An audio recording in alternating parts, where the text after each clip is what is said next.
जंग का अलार्म बज चुका है और हर कोई यही जानना चाहता है कि भाई इजराइल ज्यादा ताकतवर है या ईरान। एक है दुनिया का इकलौता यहूदी देश और दूसरा है इकलौता शिया देश। तो अब इन दोनों में जंग के शोले भड़क गए हैं और एक दूसरे के शहरी आबादी में अब मिसाइलें गिर रही हैं। तेल अवीव को टारगेट करके तेल अवीव में बिल्डिंग गिरा के ईरान ने यह साबित कर दिया कि उसकी मिसाइलों की पहुंच इजराइल तक है। इजराइल अब महफूज नहीं है। इजराइल का डिफेंस सिस्टम क्या कर रहा है, तो वहीं दूसरी ओर इजराइल का काउंटर अटैक, जबरदस्त अटैक हो रहा है ईरान पर। सूरज जैसे ही ढलता है, रात जैसे ही होती है, हमले शुरू हो जाते हैं। ऐसे में आपको यह जानने की बड़ी दिलचस्पी होगी कि आखिर दोनों देशों के पास वो कौन से हथियार हैं जो जंग का नक्शा बदल सकते हैं और कब तक ये जंग जारी रहेगी। और सबसे बड़ा सवाल कि कौन है ज्यादा ताकतवर, इजराइल के पास परमाणु जखीरा है कि नहीं, ईरान के पास जो उसका विनाशक बेड़ा है उसमें कौन कौन से हथियार हैं। तो चलिए इन सारे सवालों का जवाब देता हूं। तो सबसे पहले आपको बताता हूं कि इस वक्त ईरान किन किन हथियारों से इजराइल को निशाना बना रहा है। ईरान के कौन से हथियार हैं जो इजराइल पर काल बनकर टूट रहे हैं। चलिए पहला मैं बताता हूं, ये वो हथियार हैं जिनसे ईरान अटैक कर रहा है इजराइल पर। और ये जो ग्राफिक है इसका सोर्स है, इस जानकारी का सोर्स है IISS मिलिट्री बुक 2025। पूरी ऑथेंटिक जानकारी है और देखते हैं, चलिए शुरू करते हैं कि आखिर ईरान अपने किन हथियारों से इजराइल को निशाना बना रहा है। सबसे पहले बात इसी करते हैं शहीद 136। ये क्या है? ये सुसाइड ड्रोन है, यानी जहां इसको अटैक करना होता है, अटैक के बाद ये ड्रोन भी नष्ट हो जाता है। क्यों? क्योंकि ये खुद टकरा जाता है टारगेट से। ये है। अब इसकी स्पीड कितनी है? जो ये शहीद सुसाइड ड्रोन है इनका शहीद 136, इसकी स्पीड है 185 किलोमीटर प्रति घंटा। ये इसकी टॉप स्पीड है और इसकी रेंज है 2500 किलोमीटर, यानी 2500 किलोमीटर की उड़ान ये एक बार में उड़ सकता है। और जानते हैं ईरान की राजधानी तेहरान और इजराइल का तेल अवीव, इनके बीच दूरी जानते कितनी है? 1900 किलोमीटर। यानी तेल अवीव तक अगर तेहरान से उड़ान भरता है ये ड्रोन तो तेल अवीव तक आराम से जा सकता है। अब उसके बाद जो दूसरा हथियार है जिससे ईरान हमला कर रहा है इजराइल पर, वो है इमाद। इमाद क्या है? एक बैलिस्टिक मिसाइल है जिसकी स्पीड कितनी है? 8890 किलोमीटर प्रति घंटा, यानी एक घंटे में 8890 किलोमीटर ये जा सकती है। इसकी स्पीड है, टॉप स्पीड। अब इसकी रेंज जो है वो कम है, 1700 किलोमीटर है इस बैलिस्टिक मिसाइल की रेंज। अब तीसरी बात करते हैं, तीसरा विनाशक कौन सा है? उसका नाम है फतेह बैलिस्टिक मिसाइल है, हाइपरसोनिक है। हाइपरसोनिक मिसाइल का मतलब होता है कि जो साउंड की स्पीड है, स्पीड ऑफ साउंड को उससे 5 गुना ज्यादा। अब इसकी स्पीड को मैक से नापते हैं, मिसाइलों की स्पीड को मैक से, तो 5 मैक से ज्यादा या 5 मैक की स्पीड को हाइपरसोनिक में गिना जाता है। फतेह जो बैलिस्टिक मिसाइल है इसकी स्पीड कितनी है? 18,522 किलोमीटर प्रति घंटा, यानी अगर एक घंटे ये ट्रैवल करती है तो 18,522 किलोमीटर जा सकती है और ये दूरी है, ये इजराइल में घुस सकती है। जबकि अब इसकी रेंज क्या है? इसकी रेंज है 1400 किलोमीटर। इस मिसाइल की फतेह की रेंज है 1400 किलोमीटर और यह आपने इसकी टॉप स्पीड देख ली 18,522 किलोमीटर प्रति घंटा। अब है खुर्राम शहर 4। ये क्या है? ये भी बैलिस्टिक मिसाइल है, लेकिन इसकी स्पीड भी ज्यादा है और इसकी रेंज दोनों ज्यादा है। स्पीड कितनी है? 19,756.8 किलोमीटर प्रति घंटा और इसकी रेंज है 2000 किलोमीटर। तो ये मैंने आपको ईरान के विनाशक हथियार बताए हैं। और अब बताते हैं ईरान जिन हथियारों से वार कर रहा है वो तो आपने देख लिया। अब बताता हूं इजराइल का डिफेंस सिस्टम। यह है आयरन डोम। 7 अक्टूबर 2023 को हमास ने जो हमला किया था, 1200 इजरायली मार दिए थे। उसके बाद इजराइल ने फिर हमला किया, फिर हमास ने जो रॉकेट दागे, तब आयरन डोम ने बड़ी सुर्खियां बटोरी, क्योंकि ज्यादातर रॉकेट, इनफैक्ट 99% का ये रॉकेट वहीं आयरन डोम ने ध्वस्त कर दिए थे हमास के। तो इसकी स्पीड है आयरन डोम की 2716 किलोमीटर प्रति घंटे और इसकी रेंज है 70 किलोमीटर, यानी 70 किलोमीटर की रेंज में ये हवाई खतरे को भांप लेता है, उसको तबाह कर देता है। डेविड स्लिंग इनका दूसरा डिफेंस सिस्टम है इजराइल का। इसकी स्पीड है 9261 किलोमीटर प्रति घंटे और ये 300 किलोमीटर की रेंज में ऑपरेशनल है, काम करता है। और 300 किलोमीटर की रेंज तक कोई खतरा आएगा तो डेविड स्लिंग डिफेंस सिस्टम उसको तबाह कर देगा।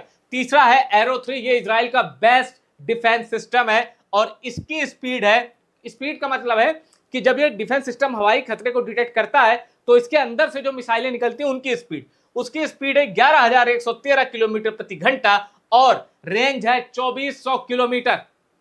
शानदार रेंज है, 2400 किलोमीटर के दायरे में ऑपरेशनल है और किसी भी हवाई खतरे को, चाहे वो ड्रोन हो, मिसाइल हो, जेट हो, रॉकेट हो, उसको तबाह कर सकता है ये। अब इस डिफेंस सिस्टम को, इसकी लेयर क्या है वो जरा समझने के लिए ये ग्राफिक देखिए। देखिए, अगर खतरा जमीन से 10 किलोमीटर तक है ऊपर, आयरन डोम उसके लिए काफी है। उससे ऊपर है तो डेविड स्लिंग एक्शन लेता है, डेविड सिंह उसको मारता है खतरे को। और अगर 100 किलोमीटर जमीन से 100 किलोमीटर तक के ऊपर से भी कोई खतरा आ रहा है इजराइल की ओर, तो एरो डिफेंस सिस्टम 100 किलोमीटर ऊपर तक के खतरे को भी तबाह कर सकता है। यह है इजराइल का बड़ा ही सॉलिड डिफेंस सिस्टम। और अब देखिए, अब मैं आपको बताता हूं इजराइल ने कैसे जो अटैक किया था अभी कुछ दिनों पहले, तो ये अटैक कैसे किया था, किन जेट्स का इस्तेमाल किया था इजराइल ने उसमें F-15 का इस्तेमाल किया था। F-15 3087 किलोमीटर प्रति घंटे इसकी स्पीड है और इसकी कीमत है, एक F-15 की कीमत है $80 मिलियन।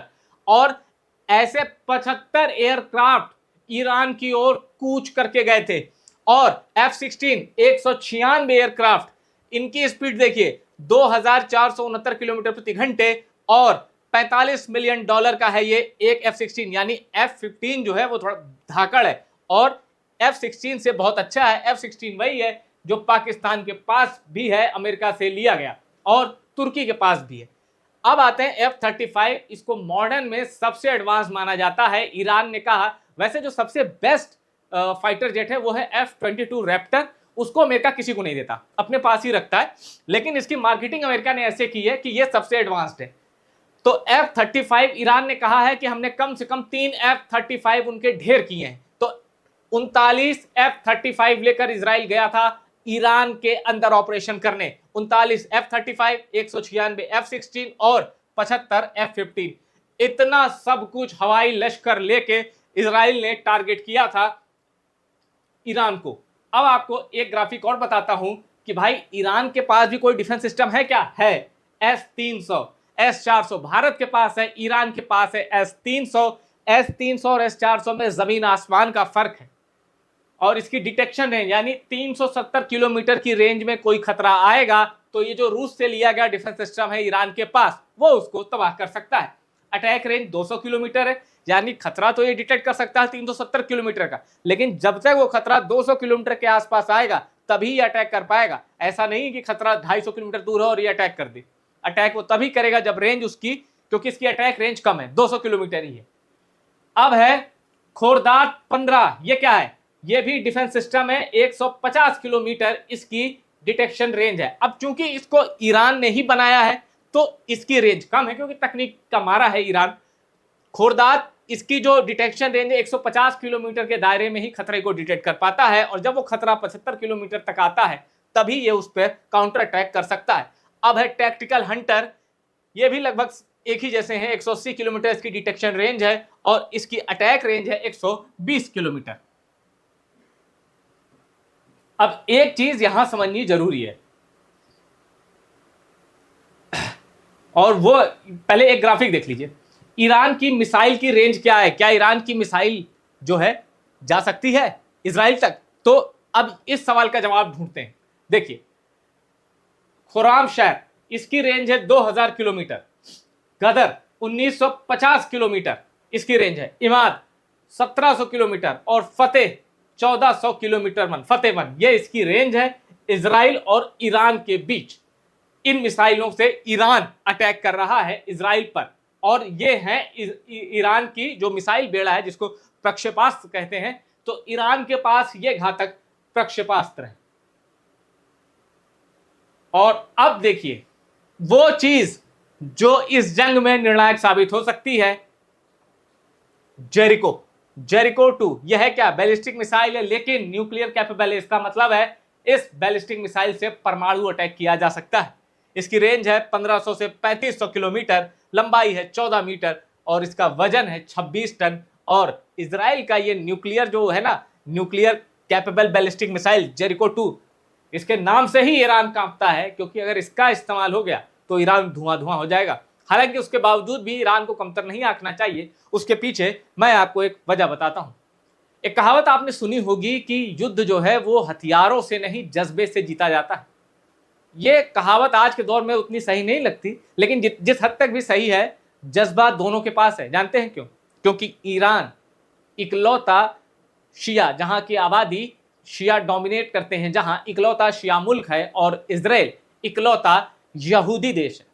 तो ये वजूद की लड़ाई तो है ही, इकलौता शिया देश, इकलौता यहूदी देश। ये लड़ाई धर्म की भी, ये लड़ाई आपको देशों की मत समझिए, ये धर्म युद्ध है और वजूद का भी संघर्ष है। इसलिए आप, हो सकता है कि रणनीतिक तौर पर आप कोई देश सरेंडर कर दे, कोई देश अपनी हार मान ले, लेकिन ना वजूद खत्म होगा, ना धर्म खत्म होगा, ना कभी इजराइल खत्म होगा, ना कभी ईरान। ये जब तक जिंदा है अपने वजूद को दिखाते रहेंगे, क्योंकि इनके अंदर इनकी जो आइडेंटिटी है, इनको इनसे बहुत प्यार। ईरान वालों को अपनी आइडेंटिटी से बहुत प्यार है, और जो इजराइल के यहूदी हैं उनको अपनी आइडेंटिटी से बहुत प्यार है। तो ये क्लैश ऑफ आइडेंटिटी भी है, क्लैश ऑफ सिविलाइजेशन भी है, क्लैश ऑफ रिलीजन भी है, सब कुछ है। और टक्कर का है, तब तक लड़ना है जब तक एक दूसरे को खत्म ना कर दे, और जो कि नहीं होने वाला। ये रिपोर्ट पसंद आई हो इसको शेयर करिएगा, टॉप सीक्रेट को सब्सक्राइब कर लीजिएगा।